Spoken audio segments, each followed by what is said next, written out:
एक छोटा-सा गाँव, जहाँ ज़िंदगी धीरे-धीरे चलती थी, रोहित और उसकी छोटी बहन राखी वहाँ रहते थे। मिट्टी के घर, तंग और तंग सहरा रास्ते और सरहद के पार से हल्की-सी हवा का झोंका, ये सब उनकी दुनिया का हिस्सा था। लेकिन आज का दिन कुछ अलग था। आमी, रोहित की बहन का दोस्त और उनके गाँव के आस-पास का रिश्तेदार उनके पास आया। लेकिन आमी की बहन का निधन हो चुका था। रोहित ने आमी से बात की और तय किया कि आमी को शहर के लिए छोड़ दिया जाए ताकि राखी का बोर्ड एग्जाम खराब ना हो। रोहित ने आमी से कहा, आमी, तुम चली जाओ। राखी का एग्जाम जरूरी है। मैं उसका ख्याल रखूंगा। तुम्हारा पास हो जाना हमारी दुआ है। आमी उदास सी ट्रेन की तरफ चल दी और रोहित ने अपनी बहन राखी के लिए दुआ की।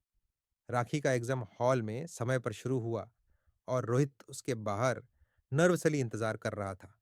हर सवाल के साथ उसकी उम्मीद का सिग्नल जाग रहा था। एग्जाम खत्म होने के बाद राखी और रोहित ट्रेन के लिए निकल पड़े। ट्रेन बहुत भीड़-भाड़ वाली थी। दोनों भाई-बहन को एक दूसरे के साथ चिपका हुआ बैठना पड़ा क्योंकि सीटें पहले ही सामान से भरी हुई थीं।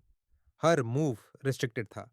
दोनों को पसीना आ रहा था और घबराहट सा महसूस हो रहा था। रोहित सोच रहा था कि यह सफर कितना असहनीय है, लेकिन उनके इरादे मजबूत थे। राखी ने धीरे से कहा, भाई, ये कितना क्राउडेड है, मैं हिल भी नहीं सकती। ट्रेन के बम्प्स और सामान की हलचल उनकी एंग्जाइटी और फियर को और बढ़ा रही थी। जैसे ही ट्रेन टनल में प्रवेश हुई, अंधेरा और डिम लाइट्स के साए दोनों के नर्वस चेहरे पर पड़ रहे थे।